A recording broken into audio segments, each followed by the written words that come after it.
Shalom, selamat pagi Bapak Ibu Jemaat GPPS Sawahan yang dikasihi Tuhan. Pagi hari ini kita kembali dalam renungan Mana Rema. Sebelum kita masuk di dalam pembacaan nats firman Tuhan, saya mengajak untuk kita bersehati di dalam doa.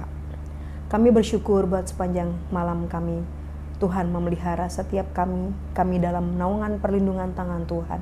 Dan hari ini sebelum kami menjalani hari yang baru, kiranya Tuhan terus memimpin hidup kami, dan kami boleh terus tunduk di dalam kebenaran dan kehendak firman-Mu. Terus memimpin dan menopang kami melewati sepanjang hari ini, dan Tuhan terus memegang kehidupan kami. Di dalam nama Tuhan Yesus Kristus, haleluya, amin. Puji Tuhan, Bapak Ibu, hari ini saya akan memberikan judul renungan Mana Rema, yaitu hidup yang terus belajar. Hari ini nats firman Tuhan atau pembacaan firman Tuhan saya ambil dari Keluaran pasal 18, Keluaran pasal yang ke-18 ayat yang ke-13 sampai ayat yang ke-27. Pengangkatan hakim-hakim.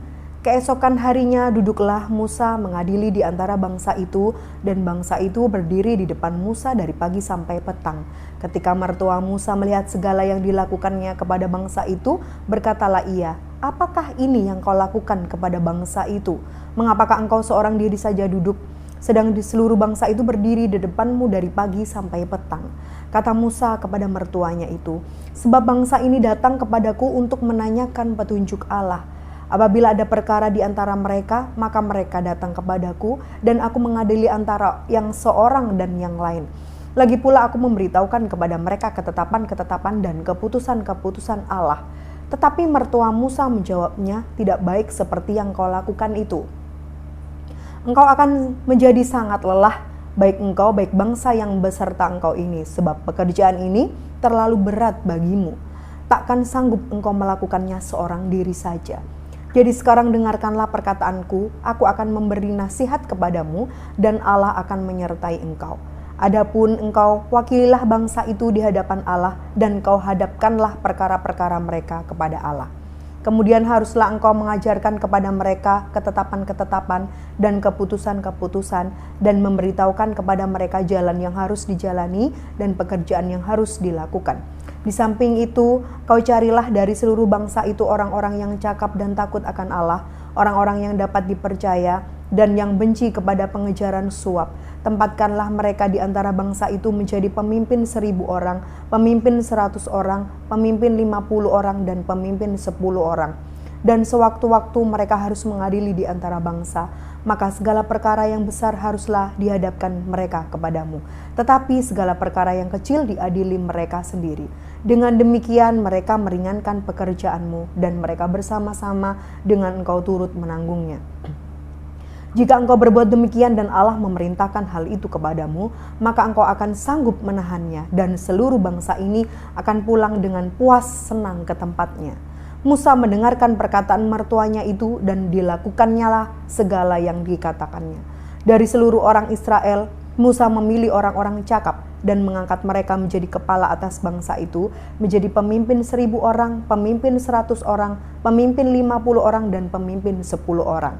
Mereka ini mengadili di antara bangsa itu sewaktu-waktu perkara-perkara yang sukar dihadapkan mereka kepada Musa, tetapi perkara-perkara yang kecil diadili mereka sendiri. Kemudian Musa membiarkan mertuanya itu pergi, dan ia pulang ke negerinya. Amin.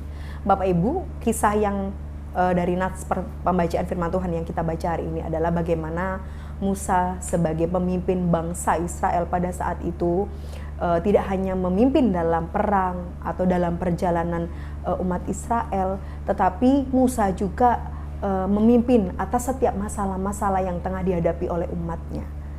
Musa menjadi pemimpin tidaklah salah jika umat Tuhan datang kepadanya untuk meminta pertolongan, untuk meminta solusi, untuk meminta pemecahan masalah yang sedang dihadapi.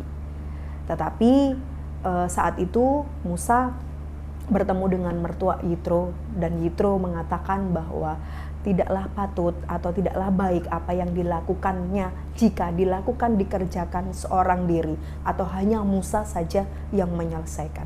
Sebab mengapa Bapak Ibu? Sebab Musa akan lelah dan akan lelah dengan segala yang dikerjakan seorang diri.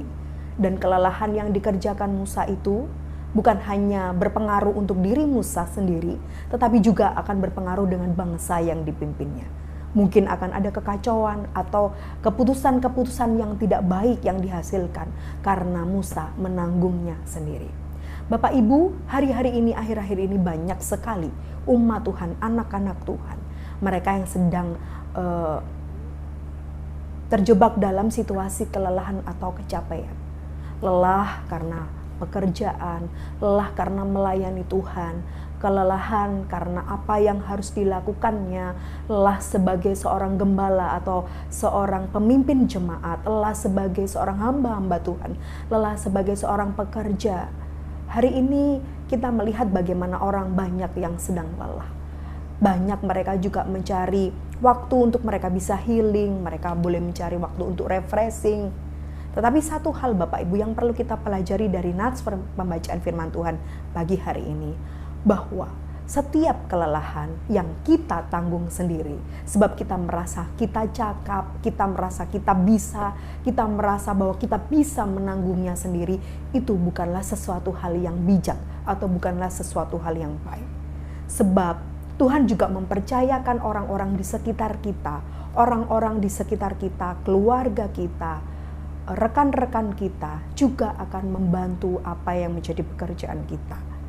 Kalau saat ini posisi kita menjadi seorang pemimpin atau seorang leader atau seorang gembala dari sebuah jemaat tuh, mari kita belajar bagaimana kita tidak bisa bekerja atau menanggungnya seorang diri. Kadangkala seseorang merasa bahwa dirinya tidak percaya dengan orang lain sehingga dia harus mengerjakan seorang diri. Kadangkala seorang merasa bahwa saya lebih tahu dan saya tahu apa yang harus saya lakukan sehingga tidak memerlukan orang lain. Di sini kita melihat bahwa Yitro, mertua dari Musa, memberikan nasihat dan Musa mendengarkan dan melakukan apa yang diperintahkan oleh mertuanya. Karena itu juga menjadi ketetapan Allah dan juga menjadi perintah Allah untuk menempatkan orang-orang di sekitar kita menjadi penolong, orang-orang yang cakap, yang membantu supaya apa yang dilakukan Musa ini tidak menjadi beban yang berat, tidak menjadi kelelahan atau membawa kerugian bagi bangsa dalam keputusan dalam penyelesaian masalah. Hari ini kita belajar Bapak Ibu, saudara-saudari, bahwa Tuhan mempercayakan kita untuk melakukan sesuatu. Ada hal-hal yang bisa kita lakukan sendiri, seorang diri, tetapi juga Tuhan mempercayakan kita untuk membawa orang-orang di sekitar kita masuk dalam pekerjaan atau apa yang menjadi rencana kita di dalam Tuhan. Sebab itu juga yang dikehendaki Tuhan, supaya kita tidak lelah menanggung beban berat sendiri. Termasuk kita memiliki partner dalam rumah tangga bersama suami, bekerja sama, memimpin rumah tangga. Bukan karena ini pekerjaan saya, itu bagianmu, ini bagian saya, itu bukan bagian saya. Tidak, tetapi dalam rumah tangga hal yang terkecil atau unit terkecil pun Tuhan menginginkan untuk kita bisa bekerja sama dengan suami, dengan istri, bahkan dengan anak-anak. Begitu pula dengan pelayanan kita sebagai hamba-hamba Tuhan, kita tidak bisa merasa paling hebat, kita memiliki strategi yang paling baik atau perencanaan yang paling baik daripada yang lain, lalu kita tidak membutuhkan orang lain. Dari sini kita belajar bahwa Bapak Ibu, bahwa Tuhan juga menempatkan penolong atau orang-orang di sekitar kita yang membantu kita, dan itu juga menjadi rencana dan kehendak Tuhan. Supaya apa? Supaya tidak terjadi kekacauan, supaya apa yang menjadi keputusan-keputusan kita itu sesuai dengan rencana dan kehendak Allah. Bagaimana dengan Bapak Ibu Saudara sekalian?